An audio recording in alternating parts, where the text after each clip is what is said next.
dan Saputri Kusuma NIM akhir 19 sebagai sekretaris.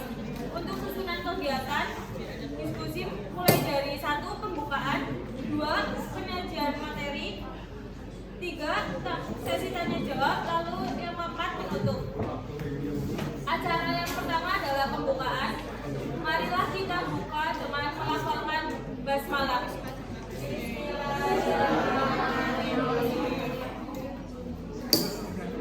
Selanjutnya penyajian materi oleh presenter kepada Mbak Salsabila, kami persilakan.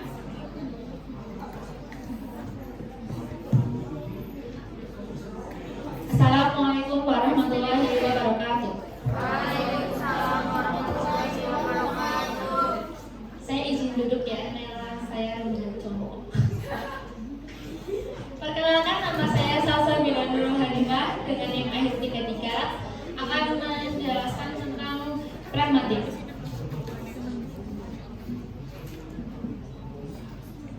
Hal yang akan kita bahas yang pertama ada pragmatik, dieksis, tindak tutur, implikatur, dan peranggapan.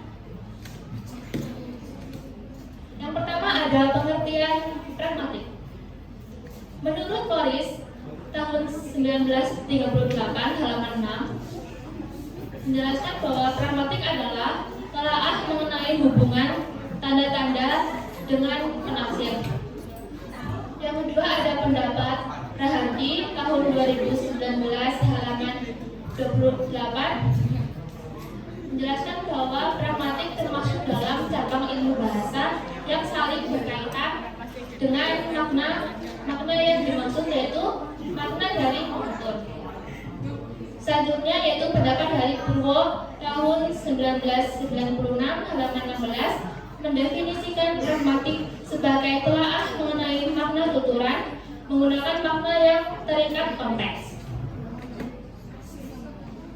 Jadi pragmatik adalah ilmu bahasa yang mempelajari tata cara atau aturan dalam menggunakan bahasa agar dapat memaknai bahasa penutur sehingga terjalin komunikasi yang baik.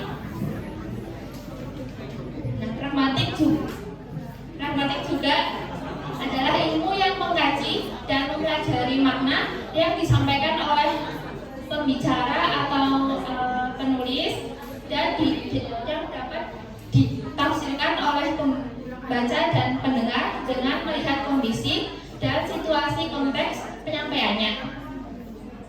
Contoh dari pragmatik yaitu ketika saya bilang Mbak Sevia besok pemilihan presiden jangan golput ya.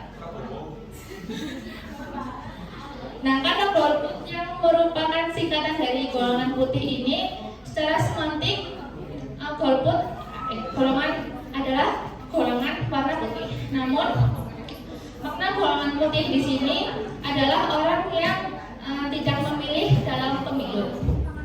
Next. Selanjutnya yaitu ada dieksis. Menurut Putrayasa tahun 2014 halaman 38, dieksis adalah bentuk bahasa baik berupa kata maupun lainnya yang berfungsi sebagai penunjuk hal atau fungsi tertentu di luar bahasa. Menurut KBBI, dieksis adalah hal atau fungsi penunjuk sesuatu di luar bahasa. Kata yang mengacu kepada persona, waktu, dan tempat suatu tujuan. Selanjutnya, menurut Alwi, Hasan, dan kawan-kawannya pada tahun 1998 halaman 42, dieksis adalah gejala semantis yang terdapat pada kata atau konstruksi yang hanya dapat ditafsirkan acuannya dengan memperhitungkan situasi pembicaraan. Jadi, dieksis adalah ungkapan atau kata tunjuk yang terdapat dalam suatu kalimat yang memiliki keragaman seperti kata kerja dan kata ganti.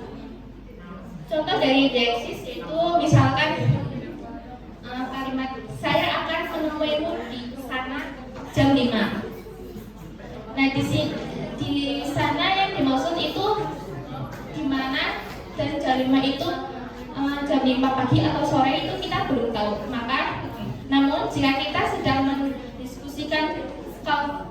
membicarakan kafe dengan teman-teman kita, dan biasanya kita berkumpul di kafe pada malam hari, maka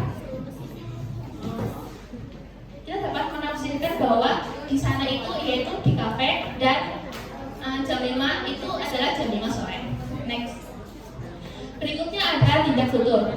Tindak tutur merupakan suatu pengejaran kalimat untuk menyatakan suatu maksud dari pembicara agar oleh diketahui pendengar. Ini menurut pendapat Krida Laksana tahun 2001 halaman 171. Selanjutnya ada pendapat dari Yul tahun 2006 halaman 82 menyatakan tindak tutur adalah tindakan-tindakan yang ditampilkan lewat tuturan.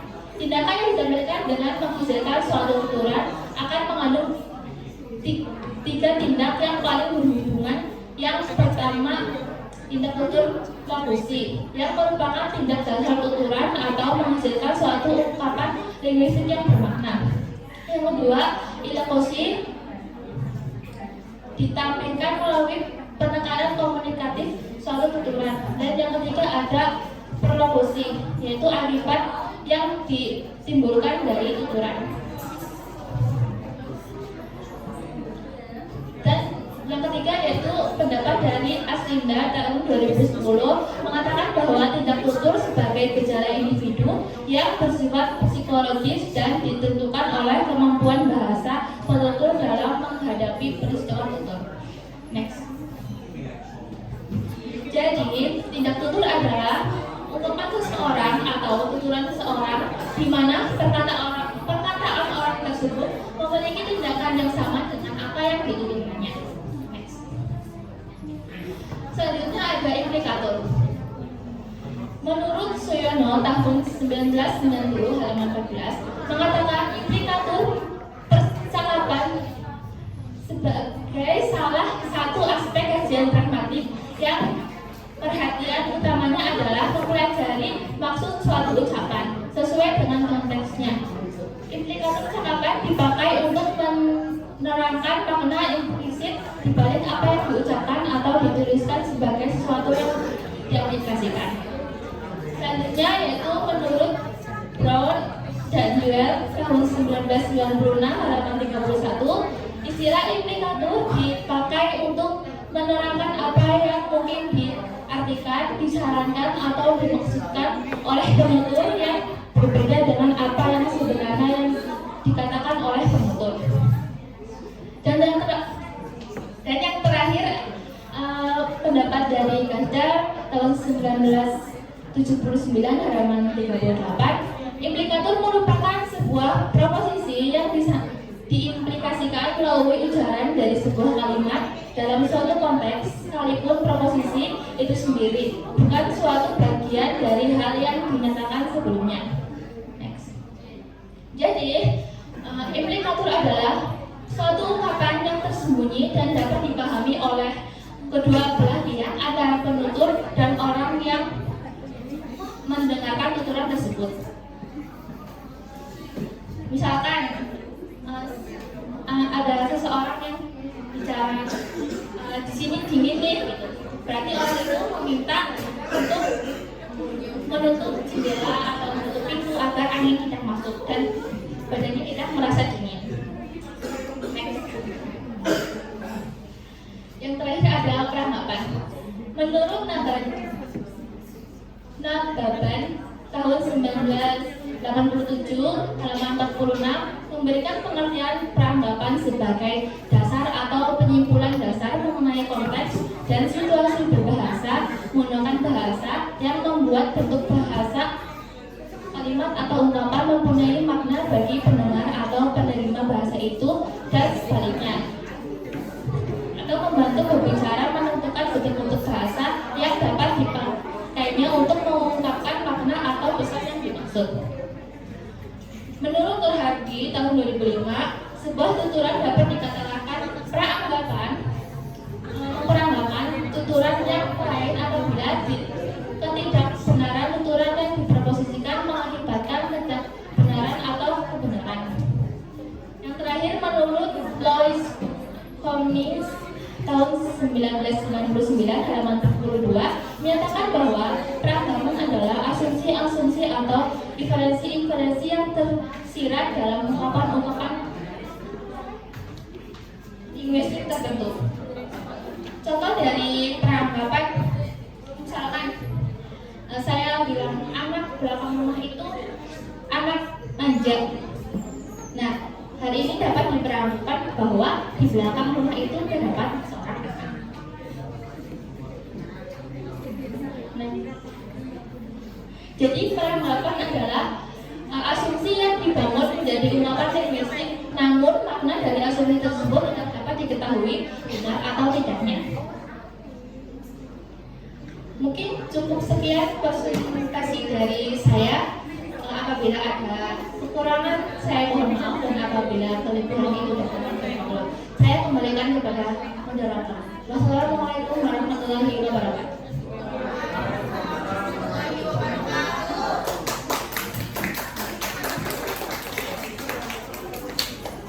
Baik, selanjutnya adalah sesi tanya jawab. Silakan yang akan bertanya sebutkan nama dan nik.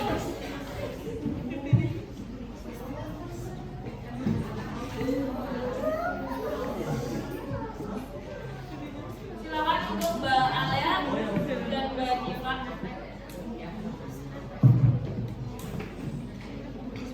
Saya Hanifah Rajmidia dengan nik belakang 16, izin bertanya, apa itu hakikat dari pragmatik? Terima kasih.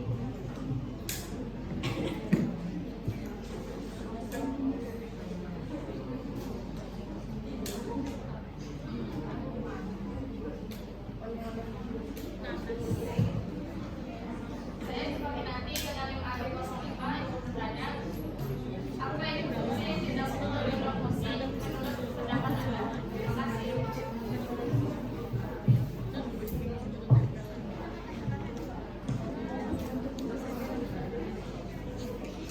Silakan untuk Mbak Salsabila untuk menjawab pertanyaan. Baik, terima kasih moderator. Saya akan menjawab pertanyaan dari Mbak Alia dulu ya. Pertanyaannya, apa hakikat dari pragmatik? Jadi hakikat pragmatik yang pertama yaitu merupakan studi tentang maksud tujuan. Yang kedua, pragmatik merupakan studi tentang makna kontekstual. Dan yang ketiga, pragmatik merupakan studi tentang bagaimana agar lebih banyak yang disampaikan daripada yang dituturkan. Yang keempat, ada pragmatik merupakan studi tentang ungkapan-ungkapan dari jarak hubungan. Bagaimana Mbak Alia?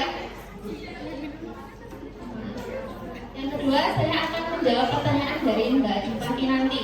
Pertanyaannya yaitu, apa fungsi tindak tutur ilokasi menurut menurut pendapat saya?